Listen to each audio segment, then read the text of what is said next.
ఈ సెషన్లో మనం MySQLలో యూజర్ డిఫైన్డ్ వేరియబుల్స్ ఏ విధంగా క్రియేట్ చేయాలి, కమెంట్స్ ఎలా పెట్టాలి అనేది చూస్తాం.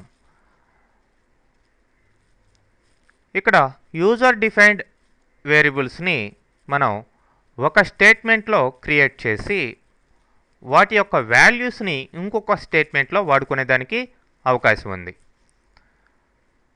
మరి ఈ యొక్క user defined variables session specific అండి. అంటే ఆ పర్టికులర్ యూజర్ వరకే అవి వర్క్ అవుతాయి, ఆ సెషన్ వరకే వర్క్ అవుతాయి. వేరే యూజర్లోకి ఆ వేరియబుల్స్ యాక్సెస్ కావు. అంతేకాకుండా ఎప్పుడైతే మనం MySQLని ఎగ్జిట్ చేస్తామో అప్పుడు ఆ యొక్క వేరియబుల్స్ కూడా ఎక్స్పైర్ అయిపోతాయి. వేరియబుల్ నేమ్ అనిచ్చి మనం యొక్క యూజర్ డిఫైన్డ్ వేరియబుల్స్ని క్రియేట్ చేయొచ్చు.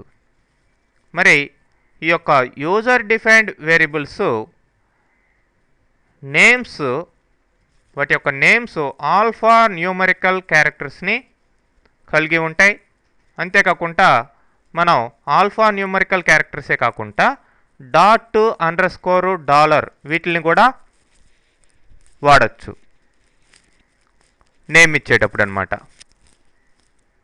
మరి ఇవి కాకుండా ఎక్స్ట్రా క్యారెక్టర్స్, వేరే క్యారెక్టర్స్ వాడాలి అనుకుంటే ఆ యొక్క యూజర్ డిఫైన్డ్ వేరియబుల్ని మీరు ఇట్లా కొటేషన్స్లో ఇవ్వాలి. డిఫరెంట్ కొటేషన్స్లో యూజర్ డిఫైన్డ్ వేరియబుల్స్కి కేస్ సెన్సిటివ్నెస్ లేదు. మరి ఎగ్జాంపుల్ చూసినట్లయితే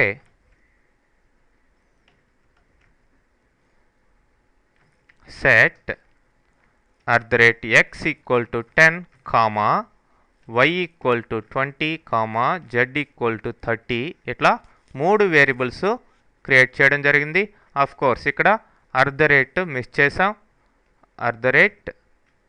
y = 20, z = 30. ఓకే, ఇప్పుడు ఆ 3 వేరియబుల్స్కి వాల్యూస్ సెట్ చేయడం జరిగింది. నేను నెక్స్ట్ స్టేట్మెంట్లో వాటిని కాల్ చేస్తాను. చూడండి, సెలెక్ట్ $x, $y,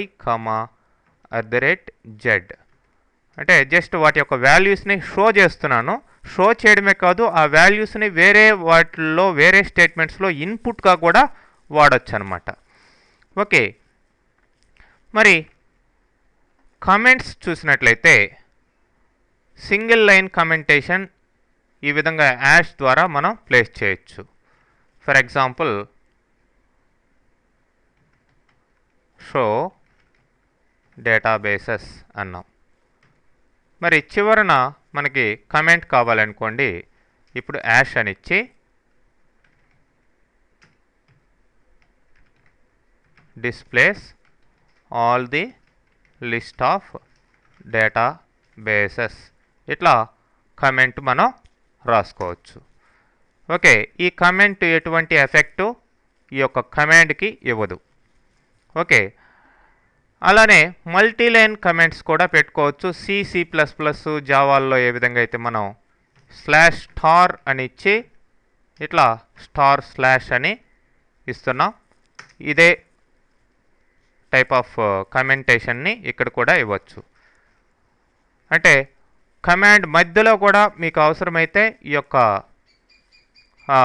మల్టీలైన్ కమెంట్స్ని పెట్టుకోవచ్చు. ఈ సింగిల్ లైన్ కమెంట్ మాత్రం లాస్ట్లో కమాండ్ అయిపోయిన తర్వాత లాస్ట్లో ఇవ్వాల్సిన అవసరం ఉంటుంది. ఓకే, ఈ విధంగా కమెంట్స్ MySQLలో ఉన్నాయండి.